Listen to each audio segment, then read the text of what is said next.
কারেন্টের একটা ভ্যালু বা ম্যাগনিটিউড আছে এবং তার ডিরেকশনও আছে, ঠিক আছে। এবং ফিজিক্সের ভেক্টর ল থেকে আমরা কি জানি যে যার মানে ম্যাগনিটিউড অ্যান্ড ডিরেকশন দুটোই আছে সেটা একটা vector quantity. But surprisingly a current is a scalar quantity. Why? Because current doesn't follow the law of addition of vector, মানে ভেক্টরের ল অফ অ্যাডিশন যেগুলো আছে যেটা আছে সেটা কারেন্ট ফলো করে না। যখন কারেন্ট মিট করে অ্যাডিশন বা সাবস্ট্রাকশন যেটাই করুক সেটাও স্কেলার কোয়ান্টিটির মতো করে, ভেক্টরের মতো করে না। ভ্যালু এবং ডিরেকশন থাকা সত্ত্বেও কারেন্ট কিন্তু একটা স্কেলার রাশি। ইন্টারেস্টিং ফ্যাক্ট না?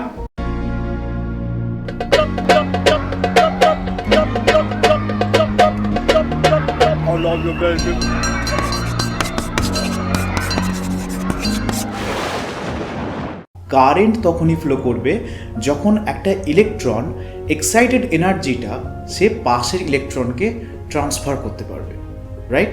কীরকম ব্যাপারটা, যে ধরো এই পরপর তিনটে ইলেকট্রনস আছে, ঠিক আছে, যে কোনো জায়গায়। তো এই ইলেকট্রনটাকে এক্সাইটেড করা হলো, এক্সট্রা এনার্জি দেওয়া হলো, এক্সটার্নালি এনার্জি দেওয়া হলো। যখন ওকে এনার্জি দেওয়া হলো ওর এনার্জি লেভেলটা বেড়ে গেল। ওর যেই এনার্জি লেভেলটা বেড়ে গেল ও কি হয়ে গেল? আনস্টেবল হয়ে গেল। আমাদের এনার্জি লেভেল বেড়ে গেলে আমরা আনস্টেবল হয়ে যাই।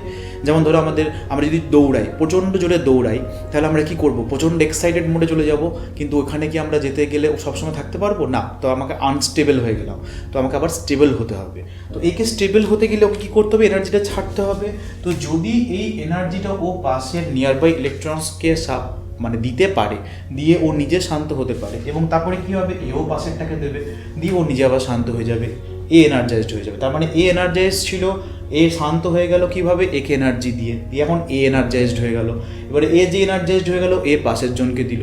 এইভাবে কী হলো? ইলেকট্রনের এনার্জিটা একটার পর একটা ভাবে ফ্লো হতে থাকলো। তাহলে ইলেকট্রনের এনার্জি ফ্লো করা মানে কি? নেগেটিভ এনার্জি ফ্লো করা।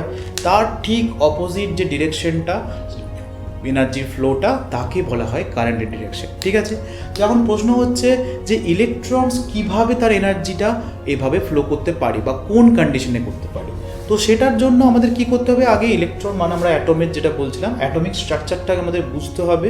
তো সেখান থেকে শুরু করতে হবে। খুব সিম্পল করে বোঝানো হবে, অ্যাটমের মধ্যে যে সেন্টারে তাকে নিউক্লিয়াস বলে। তো এই নিউক্লিয়াসটার মধ্যে কি থাকে? নিউট্রন আর প্রোটন, তারা একসাথে কম্বাইন্ডলি থাকে। নিউট্রনের মধ্যে ম্যাক্সিমাম মাস থাকে আর প্রোটনের মধ্যে পজিটিভ চার্জ থাকে। তারা এতটাই কম্বাইন্ড থাকে যে ওদের ওখান থেকে বের করে নিয়ে আসতে গেলে প্রচণ্ড এনার্জি দরকার পড়ে, হিউজ এনার্জি দরকার পড়ে। তাই ওটাকে আমরা হাত লাগাতে পারি না, ঠিক আছে।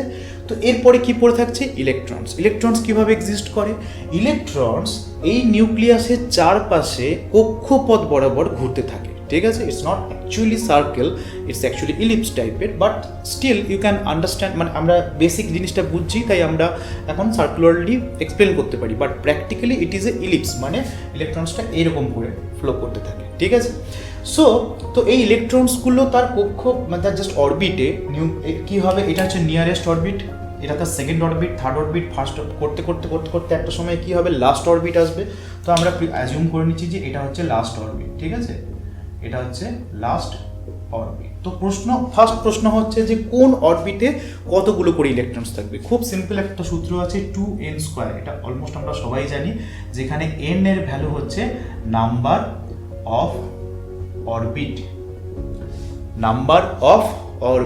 দু নাম্বার এটা কি? ফার্স্ট অরবিটে মানে n এর ভ্যালু 1, 2 × 1² মানে 2, তার মানে দুটো ইলেকট্রনস আছে। নেক্সট কি? n এর ভ্যালু যখন 2 বসাবো, মানে এটা 2 নাম্বার, তাই 2 বসালে হবে n² এর ভ্যালু কত? 2 × 4, 4-এর সঙ্গে 2 গুণ করলে 8, তাহলে দেখো এখানে 8টা আছে, 1 2 3 4 5 6 7 8, 8টা ইলেকট্রন। এইভাবে আস্তে আস্তে আমাদের ইলেকট্রনের সংখ্যাটা বাড়তে থাকে, এবং শেষকালে লাস্ট অরবিটে যতগুলো পড়ে থাকে ততগুলো ইলেকট্রনস থাকে। তো যতগুলোই থাকুক, যতগুলোই লেয়ার থাকুক, ডাজন্ট ম্যাটার, আলটিমেটলি যে লাস্ট অরবিটটা, সেই লাস্ট অরবিটের যে ইলেকট্রনস তাকে বলা হয় ভ্যালেন্স ইলেকট্রনস, ঠিক আছে। তার মানে হচ্ছে লাস্ট অরবিটের ইলেকট্রনস ভ্যালেন্স এনার্জিতে আছে। ভ্যালেন্স কথাটা হচ্ছে এনার্জি লেভেলের জন্য বোঝানো হচ্ছে। তো লাস্ট অরবিটের ইলেকট্রনসকে কি ইলেকট্রনস বলা হয়? ভ্যালেন্স ইলেকট্রন বলা হয়। এই ভ্যালেন্স ইলেকট্রন যতক্ষণ না কন্ডাকশন ব্যান্ডে যাচ্ছে ততক্ষণ পর্যন্ত সে কারেন্ট ফ্লো করবে না। তাহলে আমাদের এবারে কি বুঝতে হবে? ইলেকট্রনের এনার্জি ব্যান্ড থিওরি।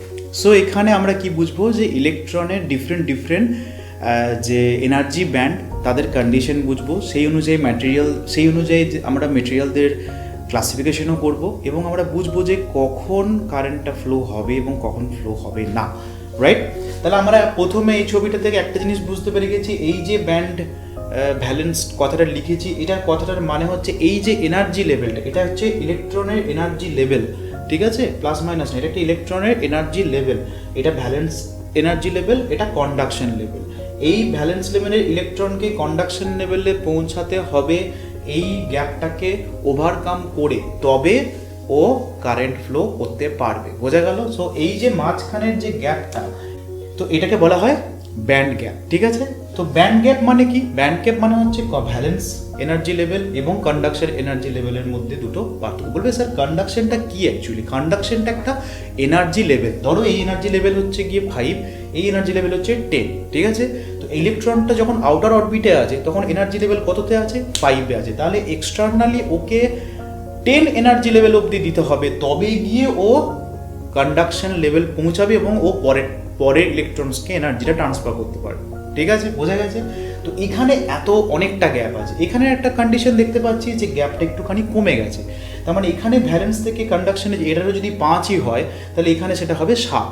তার মানে 5 থেকে 2 মাত্র এনার্জি লেভেল বাড়ালেই কিন্তু ও কন্ডাকশন শুরু করে দেবে, কিন্তু 6 থাকলে কিন্তু ও কন্ডাকশন করবে না। That's the beauty of this section. আর এখানে আমরা কি দেখতে পাচ্ছি? এখানে যেটা ব্যান্ড গ্যাপ ছিল এখানে তো ব্যান্ড গ্যাপ নেই, রাদার কি হয়ে গেছে? এটা ওভারল্যাপ করে গেছে। এটাকে কি বলছি আমরা? এটা ওভারল্যাপ করে গেছে, কন্ডাকশন আর ভ্যালেন্স ব্যান্ডটা ওভারল্যাপ করে গেছে। তার মানে ভ্যালেন্স ব্যান্ডের যে এনার্জি লেভেলে ওরা আছে সেটা যদি আমরা ন্যাচারালি রেখে দিই তাহলে ও অলরেডি কন্ডাকশন ব্যান্ডে আছে। তার মানে ওর মধ্যে এক্সট্রা এনার্জি গেলে সঙ্গে সঙ্গে ও নিজ পরের ইলেকট্রনকে ট্রান্সফার করতে শুরু করে দেবে, ঠিক আছে? ইনসুলেটর মানে হচ্ছে কুপরিবাহী, রাইট?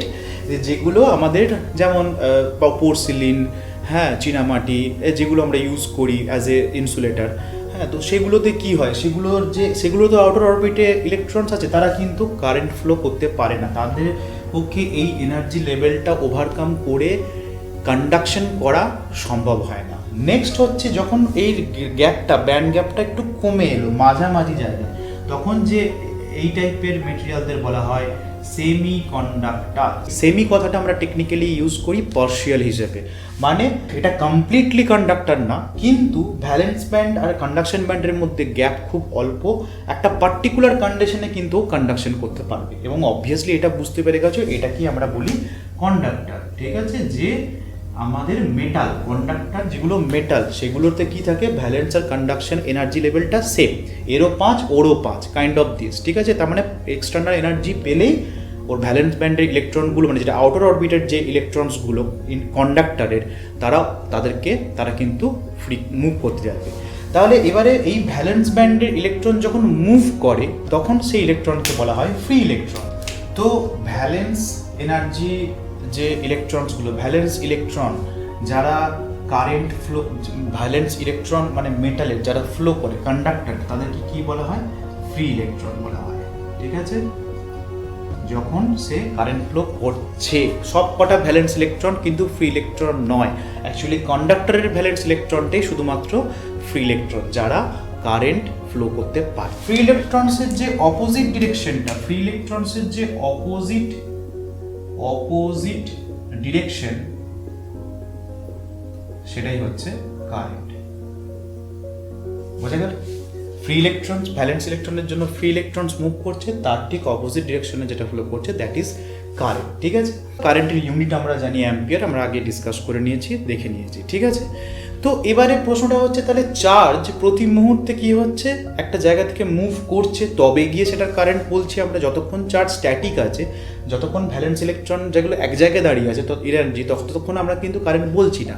তার মানে প্রতি সময়ের অন্তরে চার্জের যে চেঞ্জ হচ্ছে that is current. It equals to কি? D Q D T. তাহলে what is D Q D T? ডেরিভেটিভের কমন ফান্ডাটাই হচ্ছে difference with respect to difference, a small difference with respect to a small difference, right?